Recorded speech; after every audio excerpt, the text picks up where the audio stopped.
Bonjour et bienvenue sur la chaîne YouTube de la Ligue de défense des conducteurs. Comme promis, on se retrouve ce mois-ci pour le deuxième épisode d'Actu LDC et durant lequel on va vous expliquer un petit peu tout ce qui fait l'actualité de notre association, notamment avec un premier sujet très important pour vous, amis sympathisants, c'est le renouvellement du permis de conduire tous les 15 ans, voire plus souvent selon l'âge qui avance, et surtout, est-ce que ce renouvellement de permis de conduire est assujetti à une visite médicale obligatoire. Nathalie, je te laisse la parole. Merci Alexandra et bonjour à tous.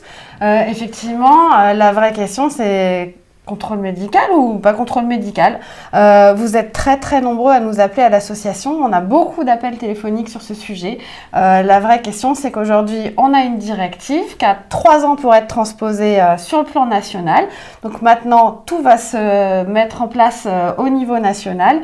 Et la vraie question, c'est est-ce qu'on peut parler d'une visite médicale obligatoire? Alexandra, t'en penses quoi, toi? Alors, la directive européenne, effectivement, elle précise que cette visite médicale sera obligatoire, mais la deuxième partie de la phrase est tout aussi importante, et parfois vous ne l'avez pas entendue, c'est que les pays membres sont autorisés à transposer cette visite médicale obligatoire en une autre mesure alternative qui reste à choisir. A priori, en France, l'auto-évaluation. D'auto-évaluation, par exemple. Mais on n'en sait pas, on n'a pas vraiment les détails. C'est flou, donc on comprend votre crainte. Déjà, la première victoire, c'est quand même que l'Europe ait accepté qu'il y ait des mesures alternatives. Bien sûr. Nous, en 2028, on en saura plus sur ce qui va se passer en France. 2028 maximum. On a 3 ans, effectivement, pour transposer cette mesure en droit français. On vous tient au courant. Restez mobilisés, parce qu'on n'est pas à l'abri, quand même, du visite médicale, même si nous, on n'y croit pas vraiment pour des raisons très pratiques. Donc le sujet, il n'est pas fermé et on reste très vigilant. On reste très mobilisé. Vous pouvez nous suivre sur notre site internet, par mail, puisque vous avez l'habitude de recevoir nos mails. Pour ceux qui nous suivent, vous vous inscrire directement à la newsletter sur le site de l'association. Deuxième sujet très important. On en parle quotidiennement nous aujourd'hui à l'association, puisque on va parler des ADAS.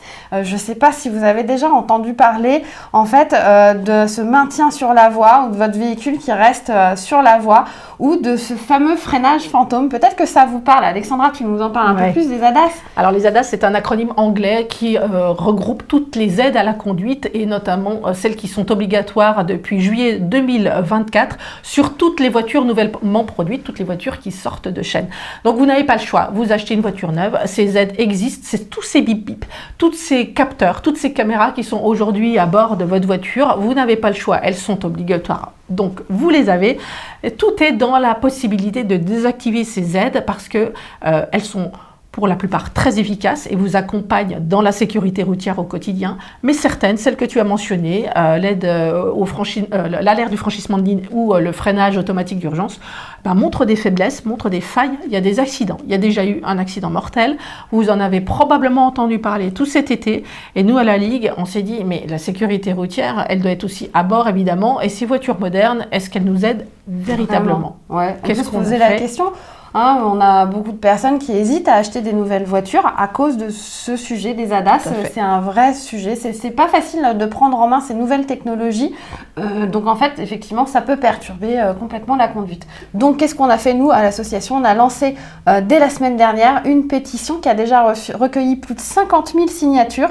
Donc on vous invite évidemment à la signer et à la partager. Vous pouvez la retrouver directement sous la vidéo. On va vous mettre le lien et puis évidemment sur notre site internet.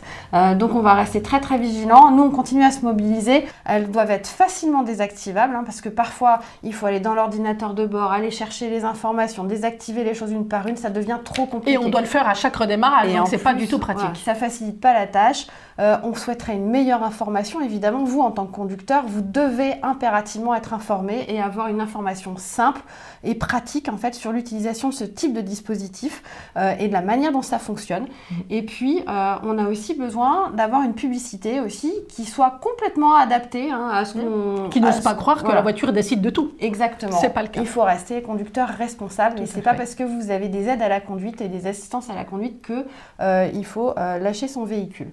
Donc c'est vraiment un sujet très important sur lequel nous on va rester extrêmement mobilisés avec Alexandra. Okay. Voilà.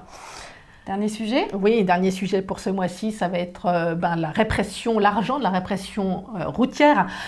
Grosse déception pour le gouvernement cette année, puisque plus de 300 millions d'euros en moins sont tombés dans les caisses de la répression routière cette année. Donc malgré tout, je vous rassure, l'État a récupéré plus de 2 milliards d'euros dans ce cadre.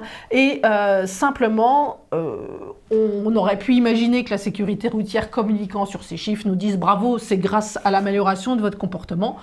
Pas tout à fait. Voilà, c'est pas complètement extraordinaire, Alexandra. Voilà, non, c'est juste qu'il y a plus de radars que prévu en panne, et qui dit radar en panne. Ils sont bien entretenus, tout simplement. Voilà. Et puis il y a eu des dégradations aussi pas mal en 2024, donc ça veut dire aussi qu'il y a moins d'argent qui rentre dans les caisses parce que les radars sont en panne. Voilà, c'est beaucoup plus pragmatique. Ce qui est aussi assez navrant, c'est de constater, vous le verrez, cette infographie est sur notre site, c'est que cet argent qui devait être consacré totalement à la sécurité routière et à l'entretien des routes, donc je parle toujours de l'argent de la répression routière, eh bien, est très largement ponctionné à de nombreuses étapes pour des choses totalement différentes, et notamment plus de 750 millions qui vont au désendettement de l'État. Donc la sécurité routière là-dedans, c'est la grande perdante. On aurait bien aimé en fait que cet argent serve à l'entretien de nos routes, on le constate tous les jours. Et ce qu'on sait, c'est qu'il est très peu traçable cet argent. On est très difficilement traçable. On ne sait pas. Ça c'est un gros sujet. Voilà. Donc toutes les infos sont sur notre site. On parlait d'entretien des routes, on rebondit avec un petit sujet parce qu'on a une bonne nouvelle pour vous. Pour tous les active routeurs qui nous suivent, vous êtes déjà 24 000 à avoir téléchargé notre application. Sachez qu'elle va faire peau neuve. On va vous en dire plus aux prochains actus, mais là, on est en train de la refaire. L'objectif pour ActiveRoute, je vous le rappelle, c'est une application gratuite qui permet le signalement d'une zone dangereuse, nid de poule, ornière, problème de végétation sur un panneau. On signale la défaillance, nous, on l'envoie directement au gestionnaire de voirie qui va agir et réparer le nid de poule par exemple, et comme ça vous contribuez, vous devenez, comme dit Alexandra, acteur de la sécurité routière. On est une association militante, mais on construit pas mal de choses aussi, on en est très fiers. Autre sujet, c'est la fiscalité automobile. On vous prépare une frise de la fiscalité automobile. 1920, première taxe sur l'auto, donc on s'est dit, allez, on est à plus de 100 ans de fiscalité auto. On fait un petit récapitulatif, donc cette frise sera bientôt disponible sur notre site. Vous pourrez la télécharger et l'imprimer en poster dans votre bureau. Ça va pas mal vous énerver, je pense. Ouais, puis ça permet de répondre au fait qu'on dise toujours que les conducteurs sont les vaches à lait de l'État. Là, on est bien là, on vous avez tout, vous avez tout sous les yeux. Voilà. Merci. C'est voilà parfait. Pour ce mois-ci. On a fini. Ouais, pour ce mois-ci, on vous donne rendez-vous le mois prochain pour un nouvel épisode d'ActuLDC. À bientôt. Merci, à bientôt.